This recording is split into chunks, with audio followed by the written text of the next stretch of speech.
right, so we have an update on the judicial side of the Fani Willis disqualification stuff.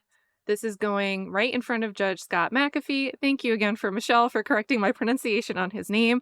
Yesterday, I did a live stream and we had a whole live chat with a bunch of commentary, and we looked at the state's supplemental brief filed 2 days ago and Harry McDougald, the first reply to that brief. It was a 17-page brief and then I think an 11-page reply, so it was a bit longer. But here we have a reply from Steve Sadow, the attorney for Donald Trump. And in typical Steve Sadow fashion, it's only 3 pages long. The reason I'm saying that is if you watched any of the hearing, he has a very succinct and concise way of doing his questioning and his speaking.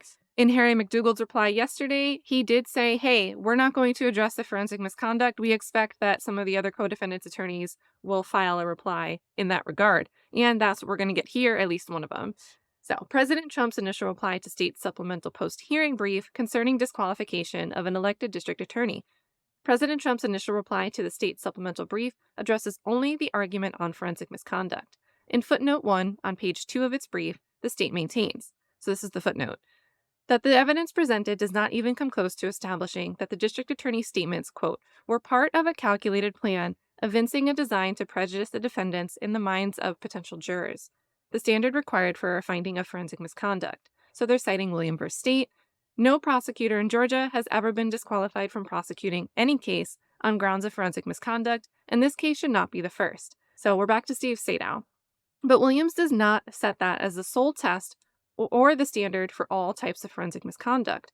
What Williams actually says is, one of the primary examples of, quote, forensic misconduct consists of the improper expression by the prosecuting attorney of his personal belief in the defendant's guilt. So, personal belief. See Vermont v. Holman.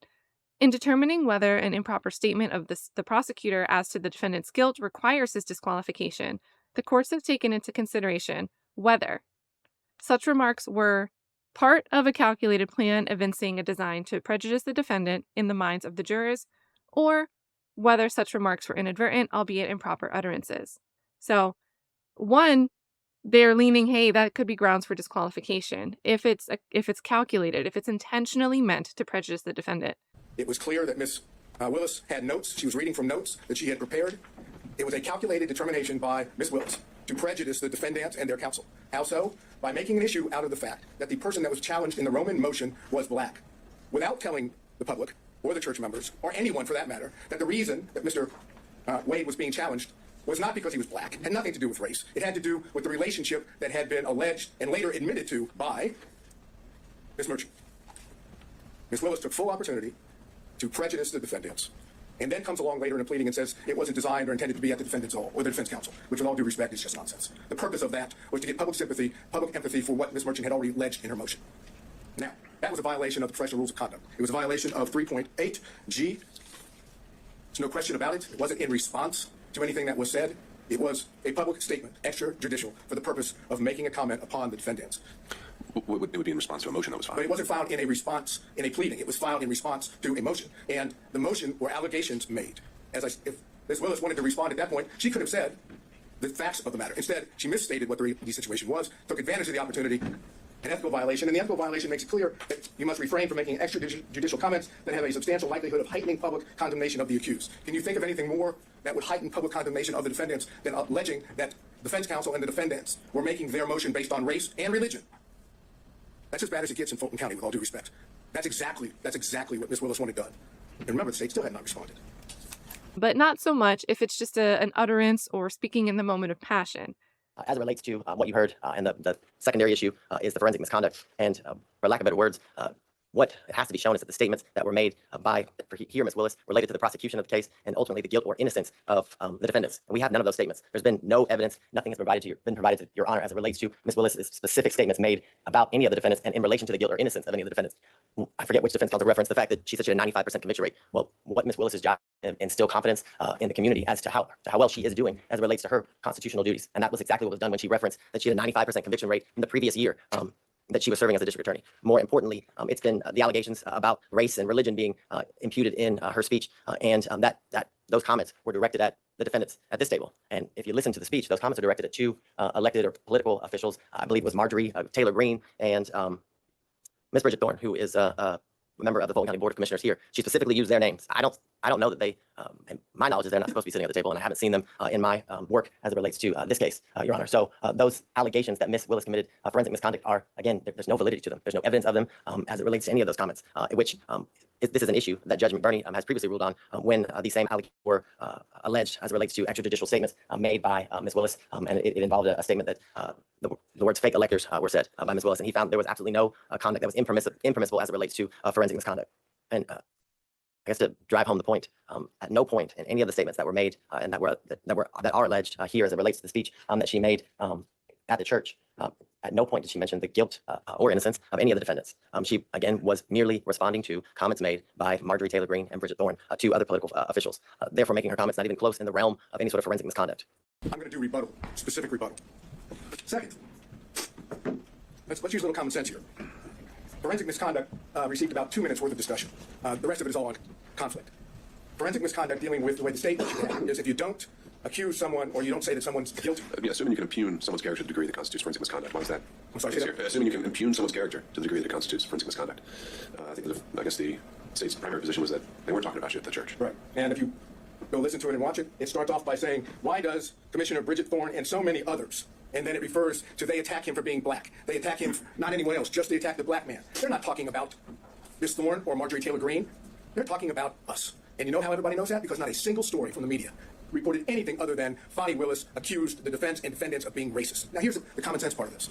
If you follow the state's position on forensic misconduct, Fani Willis could all day long talk about race. She could say the defendants, I'm not saying they're guilty or not guilty, but they're racist.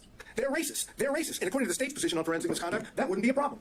Obviously, that makes no sense whatsoever. The issue here that we dealt with on forensic misconduct is not simply the church speech. It's why she did it, how she did it, calculated, and all the other things that we talked about with the testimony of Wade and Willis in this case. Let's go to the So in closing arguments, the state gave like a couple minutes. It was a pretty short window of explanation arguments surrounding the forensic misconduct claim. And in this first supplement, this brief that they filed a few days ago, we only have this footnote about it. They say this is where we're addressing it. And they even say here, we're only addressing it in this footnote because it was already covered extensively at the hearing. But it's something that Steve Sadow and the attorney that followed him making closing arguments kind of tackled extensively.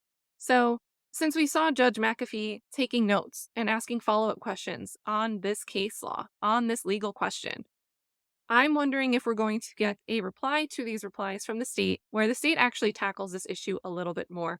I would like to see that, and I think it would be a good idea for them to do. Our case implicates far more appalling and unforgiving types of forensic misconduct, deliberately stoking racial and religious prejudice against defense counsel and the defendants, testifying under oath untruthfully, and committing fraud upon the tribunal in the prosecution of the defendants. It involves 1. Elected District Attorney Willis wantonly playing both the race and religion card in her extrajudicial MLK holiday church speech, in a calculated plan to prejudice defense counsel and the defendants in the minds of the potential Fulton County jurors. And 2. Elected District Attorney Willis and her then lover she hired, Special Assistant District Attorney Wade, testifying falsely in a hearing before the court on a material factual issue, whether their personal relationship began before Wade was hired. While the state claims that no prosecutor has ever been disqualified in Georgia for forensic misconduct, no prosecutor in Georgia, elected or otherwise, has engaged in misconduct like Willis and Wade have here. Elected district attorney/constitutional officer notwithstanding, the remedy must fit the misconduct. This court must not permit Willis and Wade to continue to prosecute this case, where they have flouted and violated Georgia Rules of Professional Conduct 3.3A1 and 3.8G. To do otherwise will be viewed by the public and within the criminal justice system as an open license for prosecutors to engage in flagrant and egregious misconduct, without repercussion or appropriate sanctions by the very court before which the misconduct occurred. Dismissal and disqualification are the appropriate remedies here. So that's it. Short. I think I said yesterday I probably wouldn't have time to do the readings of the supplemental briefs, but because it's 3 pages, it gave me the time to do so. But what do you think? Especially if you're familiar with the supplemental brief that the state filed first and or Harry McDougald's reply, do you think that this is stronger than Harry McDougald's reply, weaker than Harry McDougald's reply? Do you think the initial supplement still stands higher than this, and this kind of just like Teflon, it just slides right back off. It doesn't do anything. Totally your thoughts, your floor. You let me know. As a reminder, I'm doing a Jonathan Majors stream tonight. We are going to be looking at the closing argument transcripts from both the defense and the prosecution. If you're more new to this channel and you're unfamiliar with the Jonathan Majors case, that's a case where I think so much was done wrong by the prosecution. Despite what the media is reporting, so much was wrong there. I don't think it even should have gone to trial. A lot of issues. But if you want to tune into that, if it's a new topic for you, I'd be so happy to have you join. Otherwise, let me know your thoughts on this new reply brief. You guys all take care and hopefully see you tonight at 7 p.m. Eastern.